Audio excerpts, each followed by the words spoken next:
So this is the MudGun drywall finishing system guide for taping and finishing an entire room. The animations that we will be using will be a floor level view looking up at the entire room. And the animations are based off a room that's 20 feet by 12 feet by 8 feet high. So first of all, first thing we're gonna do is check all your walls for any imperfections. You wanna sink all protruding screws and nails and remove any loose paper and obviously address any large gaps before you begin taping. You're gonna apply a thin coat of mud to all divots left from your screws and nails and make sure that they're nice and flush with the wall before you begin to tape. So for those of you who are unfamiliar with the difference between a tapered or manufactured joint and a butt joint is, this picture will clearly illustrate it for you. As you can see with the butt joint, the two drywall sheets are meeting each other at a flat 90-degree angle, and there's no recess there at all. In the taper joint picture, you'll see that where the two drywall sheets meet together, there is a recess that allows for you to fill in with mud, making it easier for the finishing process for a tapered joint.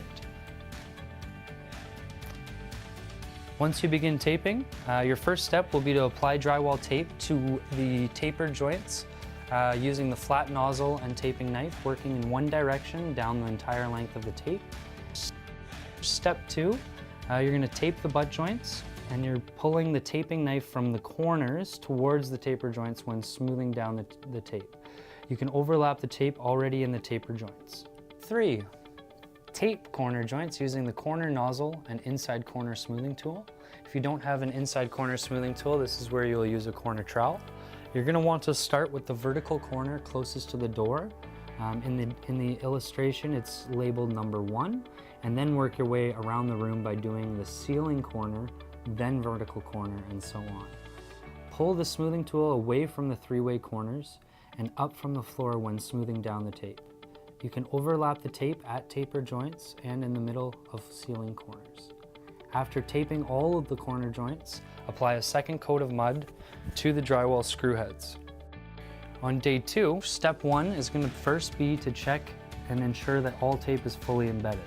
You want to make sure that there are no air bubbles underneath the dried tape, and using your taping knife to remove any excess compound from the joints. Step 2, cover the embedded tape in all corners with a second coat of mud.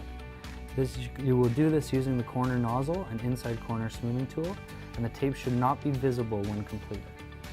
Step 3 is to fill the taper joints using the MudGun finishing head on setting 0 or 1, and start your bead about 2 inches from the corner. Smooth out any excess mud at the start and end using your taping knife. On day 3, once your previous joints have dried, you will come back, and your first step will be to feather both sides of all vertical corners and the ceiling side of the short horizontal corners using the finishing head on setting 0 or 1.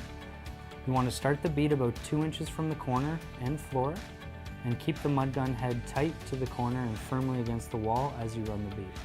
Smooth out any excess mud at the start and end of each bead by using your taping knife. Step number 2 is going to be to feather both sides of all ceiling and wall butt joints using the finishing head on setting number 1. Start your bead as well about 2 inches from the corner and floor, and keep the head's forward skid pad in the center of the tape as you run the bead on each side of the joint. Smooth out any excess mud at the start and end of each bead using your taping knife.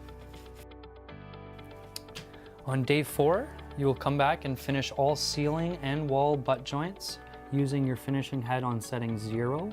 If you find the mud is not covering the tape, change your setting to number 1 to leave a slightly thicker bead.